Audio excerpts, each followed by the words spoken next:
இந்த படத்தோட இருக்கு ஒரே நிமிஷம் இல்ல ஒண்ணு இல்ல அதுக்கு நான் பதில் சொல்லிடுறேன். இந்த படத்தோட ஃபர்ஸ்ட் போஸ்ட் எடுத்து பாத்தீங்கன்னா ஊரு மொத்தமும் கூட்டமா நிக்கும். ஆனா அந்த போஸ்டர் கூட எடுத்து ஓரமா வச்சிருக்கேன். ஊரு மொத்தமும் கூட்டமா நிக்கும். இந்த பாப்பா நடுவில் உட்காந்து புக் படிச்சுட்டு இருக்கோம். எல்லாரும் அந்த பாப்பாவை தான் பார்ப்பாங்க. நான் மையப்படுத்துனது பெண்ணை தான். இல்ல அதுதான் சொல்றேன். இப்ப இல்ல இது வந்து விளம்பர ரீதியா இல்ல இது வந்து விளம்பர ரீதியா வைக்கப்பட்டதுதான். இதுக்கும் அதுக்கும் எந்த இதுவும் கிடையாது. மிஸ் அண்டர்ஸ்டாண்டிங் இல்ல வாய்ப்பு இருக்கு, இல்லன்னு சொல்ல முடியாது. இல்ல இருக்கு அப்படி சொல்ல முடியாது. இல்ல இருக்கு, அதிகமா இருக்கு. சரி, இது எந்த கால ஒரே ஒரு நிமிஷம். அபி அவங்க வந்து ஏர்போர்ட் போகணும். முதல்ல அபிட்ட கேளுங்க. அபி மத்தவங்க பேசணும். அயலி ஒரு பெரிய வெப் சீரிஸ், அது பயங்கரமா பேசப்பட்டது. அதுவும் இந்த படத்துல நிறைய சம்பந்தங்கள் இருக்கலாம். ஆனா அதுக்கப்புறம் நானுங்க அபி எங்க அப்படின்னு பார்த்தா ஒரு சீரியல் உள்ள அடங்கிட்ட மாதிரி தெரியுது. அடங்கெல்லாம் இல்லைங்க. ஏன்னா சீரியல் போயிட்டு இருக்கு, அதே மாதிரி இப்போ வெப்சீரிஸ் 2 வெப்சீரிஸ் பண்ணிட்டு இருக்கேன். அண்ட் தமிழுக்கு ஒன்று அழுத்தம் டைரக்டர் ராம் பிரகாஷ் சார் அவரோட ப்ராஜெக்ட் ஒன்று போயிட்டு இருக்கு. ஸோ படங்கள் வெப்சீரிஸ் எல்லாமே போயிட்டு இருக்கு. சீரியலுங்கிறது வந்து என்னோட ஐடியாவிலே இல்லை. ஃபர்ஸ்ட் ஆஃப் ஆல் சேனல் சைட்லேருந்து எனக்கு டைரக்ட் கால் வந்ததுனால மேமே பேசினாங்க. ஸோ மேம் பேசினதுனால அந்த ப்ராஜெக்ட் வந்து அவங்களுக்காக நான் ஒரு 2 years மட்டும் பண்ணுற மாதிரி அந்த மாதிரி தான் இருந்துச்சு. ஸோ அதனால தான் சீரியல் எடுத்தது. பட் அது எடுக்கிறதுக்கு முன்னாடியுமே நிறைய டேரக்டர்ஸ் கிட்ட வந்து எனக்கு தெரிஞ்ச டேரக்டர்ஸ் கிட்ட நான் டிஸ்கஸ் பண்ணேன். ஸோ எனக்கு எல்லாரும் சொன்னது என்னன்னா, எனக்கு ஏஜ் இருக்கு, ஸோ 2 வருஷம் தானே பண்ணிட்டு அப்புறம் 1 year கேப் எடுத்துட்டு நீ சினிமாக்குள்ள வரலாம் அப்படின்னு சொன்னாங்க. ஸோ அந்த வேறுபாடுன்னு நான் பார்க்கல. ஏன்னா எனக்கு சீரியல் பண்றதுனால சினிமால என்னால பண்ண முடியாது அப்படிங்கிற ஒரு மித் இருந்துச்சு. பட் அந்த மித் வந்து எனக்கு அஃபெக்ட் ஆகல. ஏன்னா நான் இப்போ ப்ராஜெக்ட்ஸ் பண்ணிட்டு இருக்கேன். ஸோ ஆர்டி பெண்கள் வந்து படிச்சு வெளியில வரணும் ஒரு கான்செப்ட். இந்த படத்துல உங்களுக்கு ஏதாவது அந்த மாதிரியான நிகழ்வு ஏதாவது ஏற்பட்டுறாமா? இதுதான் நீ இந்த சீன் தான் பண்ணி அவனுக்கு இப்படிதான் பண்ணணும்னு உங்களை ஏதாவது வலுக்கட்டாயம் பண்ணாங்களா? வலுக்கட்டாயம்னு எதுவுமே இல்லை. ஏன்னா இந்த படத்துல பொறுத்த வரைக்கும் அந்த மாதிரியே எதுவுமே கிடையாது.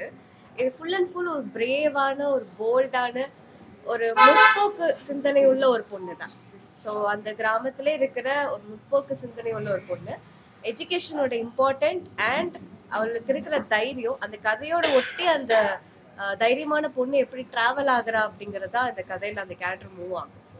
உன்னுடைய தைரியம் எவ்வளவு அளவுக்கு இருக்கும்? நீயே சுதந்திரமா வருங்கால கணவரை தேர்ந்தெடுக்க உரிமை உங்க வீட்டுல கொடுத்துருக்காங்களா? யா கொடுத்துருக்காங்களே, டேடி அங்கதான் நிக்கிறாரு.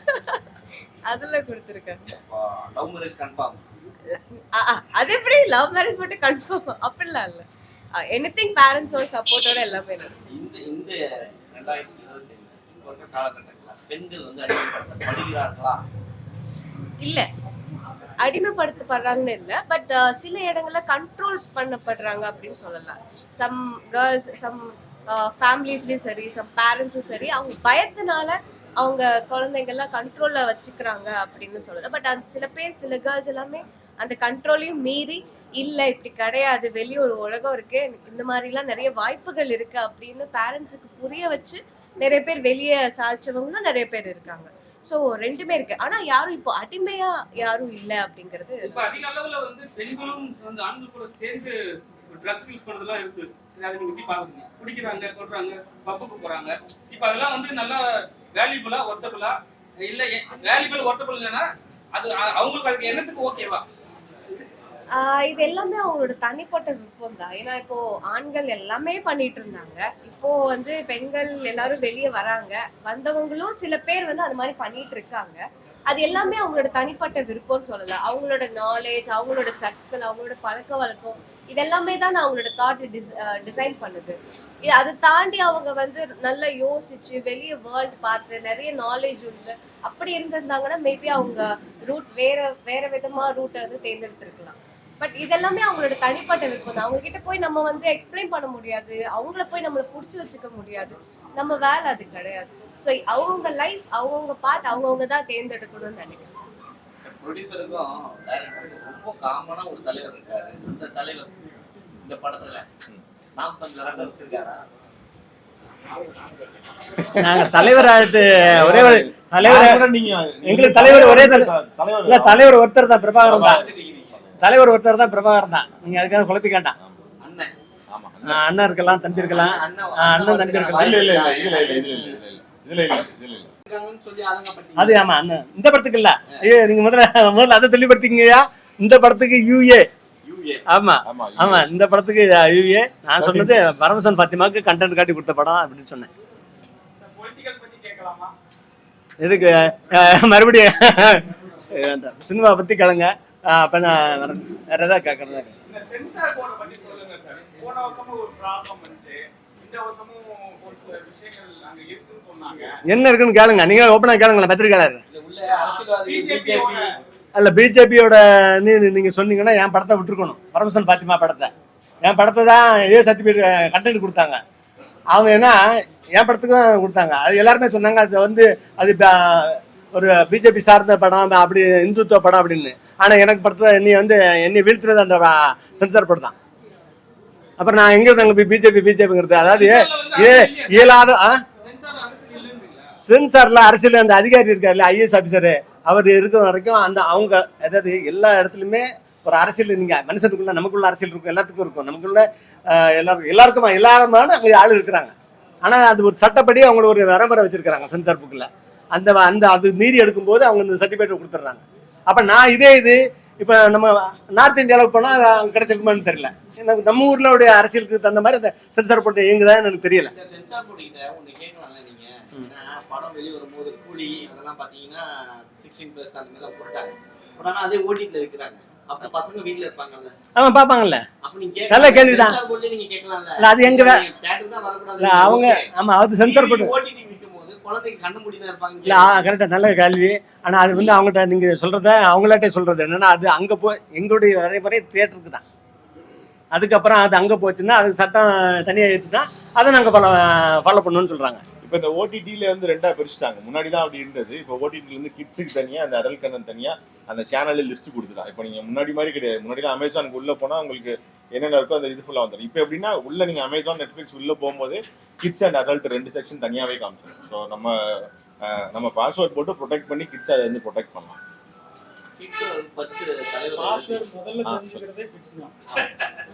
ஆமா ஆமா அது இது எங்க போயிட்டு இருக்க சமூகம் அது நம்ம சொல்லிடல. ஃபர்ஸ்ட் பார்ட் வந்து நீங்க தான் எடுத்தீங்க, அது அவ்வளோ எல்லாருமே எதிர்பார்ப்பு அதிகமா இருந்தது, அதே மாதிரி பூர்த்தி பண்ணீங்க. செகண்ட் பார்ட் ஏன் கைவிட்டீங்க? இல்ல செகண்ட் கொடுத்தீங்க. ஆமா ஆமா அது செகண்ட் பார்ட் வந்து அப்போதைக்கு என்னால பண்ண முடியல. நாங்க டைம் கேட்டோம். நாங்க ஒரு 8 மாசம் டைம் கேட்டோம். அது அவங்க இமீடியட்டா பண்ணணும்னு சொன்னாங்க, உடனே பண்ணணும்னு சொன்னாங்க. அதனால இப்போ உடனே பண்ண முடியாதுன்னு சொல்லும் போது சரி ஓகே நாங்க வேற டைரக்டர் வச்சு எடுத்துக்கிறோம்னு சொல்லி பண்ணாங்க. ஒருவேளை பிரபாகரன் திரும்ப நீங்க காட்டுற மாதிரி இல்ல உறுதியா இருக்கு. என்னுடைய வாழ்நாள் முடிவதற்குள் நான் ஒரு வெப் சீரிஸாவோ என்னால என்ன முடியுமோ நான் அந்த கதை, நான் ஒரு அனிமேஷன் மூவியா கூட இல்ல நான் வரைஞ்சி வச்சுட்டு கூட போவேன். ஏன்னா என்னோட மனைவி ஒரு ஆர்டிஸ்ட். இப்படிலாம் நடந்துச்சுமான்னு நான் சொல்ல அவ வரைவா. அவதான் இந்த படத்தோட காஸ்டியூம் டிசைனர். ஆனா ஒரு நல்ல ஆர்டிஸ்ட், பயங்கரமா பெயிண்ட் பண்ணுவா. ஸோ நான் என்ன சொல்றேன்னா அவகிட்ட நான் சொல்லி நான் வரைஞ்சி வச்சுட்டு கூட போவேன், விஷுவலா வரைஞ்சி வச்சுட்டு கூட போவேன். இன்னும் யாராவது ஒருத்தர் தான் எடுக்கணும். எனக்கு ஜூனியரோ இல்லை யாரோ ஒருத்தர் கையில அந்த படங்கள் கிடைக்கட்டும், அந்த ஆவணங்கள் கிடைக்கட்டும், யாராவது ஒருத்தர் படம் எடுக்கணும், உறுதியா எடுப்போம். இல்ல நீங்க அதை வரையும் பொழுது, ஒருவேளை படமா எடுக்கும் பொழுது, வெப்சைட் எடுக்கும் பொழுது சீமான் அவர்கள் போர் நடக்கும்போது போனான்னு சொன்னாங்களே, அந்த இது தேவைப்பட்டால் வரும். அங்கு இயக்குநர்கள் சென்றார்கள், அண்ணன் சீமான் சென்றார்கள். நாங்க அந்த ஸ்கிரீன் எழுதும்போது அது தேவைப்பட்டால் வரும். ஏன்னா இப்ப தலைவரோட முக்கியமான இது என்ன அப்படின்னு பாத்தீங்கன்னா, இதெல்லாம் ஆவணப்படுத்தணும்னு நினைச்சார், இதெல்லாம் திரைப்படமா எடுக்கணும்னு நினைச்சார். அப்ப கண்டிப்பா இப்ப தலைவரோட சிந்தனைகள்ல வந்து இப்ப இந்த போரை ஆவணப்படுத்தணும்னு நினைச்சாரு. அப்போ அந்த வெப் சீரிஸ் இருக்கும்போது தேவைப்பட்டா தமிழ்நாட்டுல இருந்து யாரெல்லாம் கூப்பிட்டாங்களோ அவங்கள மாதிரி காட்சி அமைப்பு வச்சு உள்ள கூப்பிடப்படும், எடுக்கப்படும். நீ பாட்டு ஆமா ஆமா இல்ல அதுதான் சொல்றேன்ல. இப்ப என்னன்னா நீங்க வந்து இந்திய சட்டத்தை சிபிஎஃப் நீங்க கேட்டீங்கல்ல, அதுக்கு நான் சொல்லிடுறேன். என்ன அதுல முக்கியமா என்ன சொல்றாங்க அப்படின்னா, இந்திய அரசாங்கம் ஃபர்ஸ்ட் எடுத்தோடனே அவன் வைக்கிறது என்னன்னா, இந்திய அரசாங்கத்துக்கு எதிராக நீ எதுவும் பேசக்கூடாது. ஃபர்ஸ்ட் பாயிண்ட் அதுதான். நான் ஏன்னா அந்த சிபிஎஃப் ஃபுல்லா படிச்சேன். அவங்க என்னெல்லாம் இந்த கைட்லைன்ஸ் எல்லாம் கொடுத்துருக்காங்க படிச்சேன்னா, ஃபர்ஸ்ட் நம்ம படிச்சிடணும். அப்ளை பண்றதுக்கு முன்னாடி சிபிஎஃப்சியில் என்ன சொல்றாங்கன்னா, இந்த ஃபர்ஸ்ட் கைட்லைன்ஸ் சொன்னா இந்திய அரசாங்கத்துக்கு எதிராக நீ முதல்ல எதுவும் பேசக்கூடாது. அதாவது நான் சொல்றது வந்து நீங்க இப்போதைக்கு ஆளுங்கட்சி எதிர்கட்சி அதெல்லாம் கிடையாது. அரசாங்கம்னு ஒன்று இருக்குல்ல, கவர்மெண்ட் ஆஃப் இந்தியான்னு ஒன்று இருக்குல்ல. இப்போ இன்னைக்கு ஒரு பிரைம் மினிஸ்டர், நாளைக்கு ஒரு பிரைம் மினிஸ்டர், சீஃப் மினிஸ்டர் போயிடுவாங்க. ஆனால் government of India, government of Tamil Nadu இருக்குல்ல, அதை எதிர்த்து நீங்க முதல்ல எதுவும் பேசக்கூடாது, எதிர்கருத்து முன் வைக்கக்கூடாது. இதை தாண்டி பிற மாநிலங்கள் பிற நாடு சம்பந்தப்பட்ட மத ஈடுபாடுக்கு நீங்க போகக்கூடாது. அது சார்ந்த எந்த படமும் நீங்க எடுக்கக்கூடாது. அதை நீங்க வந்து தவறா சித்தரிக்க கூடாது. இது. மூன்றாவது, சொந்த நாட்டுக்குள்ள இருக்க மதத்தை இழிவுபடுத்தி பேசக்கூடாது, சாதி மதங்களை பத்தி இழிவுபடுத்தி பேசக்கூடாது. இதுதான் ஃபர்ஸ்ட் அவங்க பாக்குறாங்க. இதுக்கு அடுத்துதான் அவங்க பாக்குற இந்த அடல்ட் கண்டென்ட், இந்த பிளட் ஸ்மாஷ், இது எல்லாமே. அப்ப இதுக்குள்ள என்னன்னா நாங்க ஃபர்ஸ்ட்ல அடிபட்டு போயிடுவோம். உங்களுக்கு புரியுதா? ஃபர்ஸ்ட் கைட்லைன்ஸ்ல நாங்க காலி. அப்போ என்னன்னா இன்ன வரைக்கும்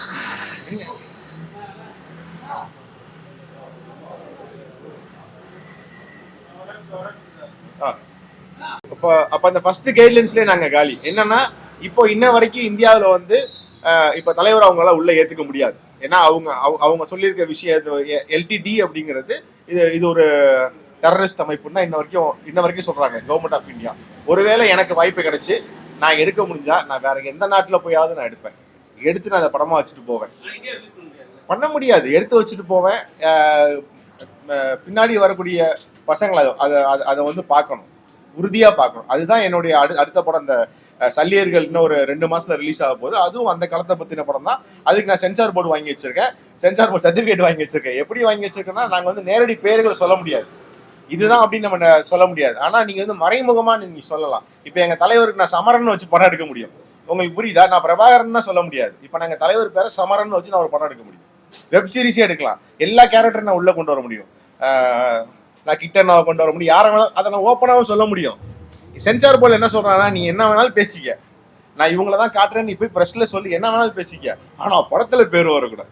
அவ்வளவுதான். எனக்கு வந்து இந்த ஸ்கிரீன்ல நீ வந்து உள்ள வந்து பாக்குறானா மக்கள், அவனுக்கு நீ பிரபாகரன் சொல்லக்கூடாது, சமரன்னு சொல்லு, வேற பேர் வச்சு சொல்லு, அவ்வளவுதான். ஜாதி விஷயங்கள் எப்படி பாக்குறாங்க? இல்ல சமீபமா பாத்தீங்கன்னா இப்போ தீபாவளிக்கு ரிலீஸ் வந்திருக்கு, இன்னைக்கு கூட பார்த்துருப்பீங்க. ஆமா, அது இங்க வந்து ஒரு சினிமாங்கிறது ஒரு சின்ன படம், சின்ன ஹீரோ பெரிய ஹீரோ அப்படிங்கிற மாதிரி வரும்போது சில விஷயங்களை அவங்க வந்து அவங்ககிட்ட பேச முடியாது, காம்ப்ரமைஸ் பண்ணணும். என்ன மாதிரி ஆள்கிட்ட வந்து சார் இதுதான் கொடுப்பேன், இல்லைன்னா கொடுப்பேன், இல்லைன்னா படத்தை நீங்கள் வந்து இது பண்ணுவாங்க, கோர்ட்டு போய் பார்க்குறீங்களா அப்படின்னு நம்மகிட்ட கேட்டுருவாங்க. இது ஒரு பெரிய இயக்குனரோ பெரிய ஹீரோவோ இருக்கிற படத்தில் அவங்க அப்படியே கேட்க மாட்டேங்கிறாங்க. எல்லா இடத்துலையும் இல்லை இந்த பேச்சு. நான் இப்போ வந்து என்ன நான் அவங்ககிட்ட வாதம் பண்ணோம்னா என்கிட்ட டக்குன்னு என் வாயை மூடிடுவாங்க இந்த வார்த்தை சொல்லி. ஆனால் அங்கே அப்படி சொல்ல முடியாது, அவங்ககிட்ட சொல்ல மாட்டேன். ஏன்னா அவங்க வந்து டக்குன்னு வெளியிலேருந்து ப்ரெஸ் மீட் கொடுத்து அது அந்த பிரச்சனையை பெருசு பண்ணிடுவாங்க. நிறைய சமீப காலம் நடந்திருக்குது, அந்த மாதிரி இது இருக்குது. ஆனால் இப்போ வந்து கொஞ்சம் மாறி இருக்கு அப்படி தான் நான் நினைக்கிறேன். இந்த மாதிரி என்ன இவரே இந்த மாதிரி இப்போ அந்த மாதிரி இங்கே சொன்னீங்களா, இந்த ஈழத்தை பற்றி தலைவரை பிரபாகரனை பற்றி படம் எடுக்கிறலாம்னு முன்னாடி இருந்ததுக்கு இப்போ பரவாயில்ல. ஏன்னா காற்றுக்கு இடைவெளியா காற்றுக்கு என்ன வெளின்னு ஒரு படம் எடுத்திருந்தாரு அவர் பொலின் தங்கராஜ். ஈழத்தை பற்றி அந்த கதை தான் எடுத்திருந்தாரு. அந்த படம்லாம் வர முடியல. அப்புறம் அண்ணன் செல்வமணி படம் எடுத்தாப்புல குற்றப்பத்திரிக்கை, அதெல்லாம் வெளியில் வர முடியல. ஆனால் இப்போ சல்லியர்னு ஒரு படம் எடுத்திருக்காரு, அந்த படத்துக்கு வந்து சர்டிஃபிகேட் எல்லாம் கொடுத்துட்டாங்க. அதனால இப்போ இல்ல அதான் சொல்லலாம், அதை நேரடியாக தான் சொல்ல முடியாது, மாற்றி அது மாதிரி எல்லாம் பண்ணிடுவாங்க. ஏன்னா இன்னைக்கு அந்த கதைன்னு சொன்னனாலே அந்த நீங்க பிரபாரம் வந்துருவாரு, எல்லாருமே வந்துருவாங்க. அப்புறம் இங்க வந்து இப்ப இன்னைக்கு இருக்கிற கவர்மெண்ட் அதை வந்து பார்த்து மாறாம விட்டாலும் அந்த எதிர்கட்சியா இருக்கிறது விடாது. அதெல்லாம் எதிர்கட்சி வந்து எல்லாமே கரைஞ்சு போய் வேற புதுசு அத்தியாயங்கள் வரும்போது உறுதியாக இந்த வாழ்க்கை வரலாறு அரசே சப்போர்ட் பண்ணி எடுக்க சொல்லும். அந்த மாதிரி தமிழ்நாட்டில் வர அரசு வரும்போது நடக்கும். நன்றி. படம் வந்து நாங்கள் வந்து இன்னைக்கு முன்னாடி அறிவிக்கிறோம். 24ஆம் தேதி, அதாவது தீபாவளி முடிஞ்சு 24ஆம் தேதி இந்த படத்தை வெளியிடுறோம். ஊடகங்கள் எங்களுக்கெல்லாம் நீங்கள் சப்போர்ட் பண்ணுங்கள். இந்த படம் தேட்டரில் போய் எல்லாரும் பார்க்கணும். ஏன்னா நான் எல்லாத்துக்கும் சொல்கிறது தான், நம்ம கோயிலுக்கு போகிற மாதிரி, சர்ச்சுக்கு போகிற மாதிரி, மஸ்ஜிதுக்கு போகிற மாதிரி. ஏன்னா அங்கே போனால் எல்லாமே நமக்கு சாமி கொடுக்குமா அப்படின்னா கொடுக்காது. ஆனால் 3 மணி நேரம் நம்ம தேட்டருக்கு போனால் எல்லாமே கிடைக்கும், ரிலாக்ஸேஷன் கிடைக்கும். கோயிலுக்கு போனால், சர்ச்சுக்கு போனால், மஸ்ஜிதுக்கு போனால் எப்படி ரிலாக்ஸ் கிடைக்குதோ, நம்பிக்கை கிடைக்குதோ, அதே மாதிரி படம் வந்து உங்கள் வீட்டுக்கு இருக்கிற பிரச்சனைகளை தாண்டி இங்கே வந்து இருக்கிற ட்ரெஸ்ஸு எல்லாம் குறையணும்னா அது எந்த மாதிரி படமாக இருந்தாலும் பரவாயில்ல, தேட்டரில் போய் ஒரு 3 மணி நேரம் உட்காந்துவாங்க, எல்லா பிரச்சனையும் சரியாகும். குறிப்பாக அந்த ஆட்டி படத்துக்கு வந்து பாருங்கள். உங்களுக்கு ஒரு என்னெல்லாம் நம்ம வாழணும்னு ஆசைப்படுறீங்களோ இந்த பெண்களுக்கு இந்த படம் ஒரு உத்தியோகமாக இருக்கும். 24ஆம் தேதி வர 24ஆம் தேதி இந்த படம் ரிலீஸ் ஆகுது. தேட்டருக்கு சென்று பாருங்கள். இல்லை ஓடிடி இல்லை ஆல்ரெடி ஓடிடி வந்து முடிஞ்சுது, கரைஞ்சிது. ஏன்னு கேட்டிங்கன்னா கேட்க நீங்கள் என்னன்னா இப்போ இன்னைக்கு படங்கள் வந்து இந்த ஓடிடினால தான் இன்னைக்கு பெரிய பெரிய உடனே ஒரு சம்பளத்தை ஹீரோக்களுக்கு இயக்குநர்களுக்கு எல்லாம் அதிகமாக கொடுத்து படத்தை எடுத்து இப்போ வந்து அது அங்கே இல்லை. ஏன்னா தேட்டரில் பார்த்துட்டா மறுபடியும் போய் அவன் எந்த படத்துக்கெல்லாம் ஓடிடியில் ஏன் பார்க்க மாட்டேங்கிறாங்க நிறைய படங்கள். அதனால தான் இன்னைக்கு ஓடிடிகள்லாம் அவங்களே ரன் பண்ண முடியாமல் ஸ்ட்ரகிள் ஆகிட்டு இருக்காங்க. அந்த ஓடிடியில் பார்க்குறது குறைஞ்சி போச்சு. அதனால் ஓடிடிங்கிறது எதிர்காலத்தில் அது அப்படியே இதாக இருக்கும். ஏன்னா அதுக்கு வந்து ஓடிடி கம்பேர் பண்ணும்போது அவன் யூடியூப்பை பார்த்து தரேன்.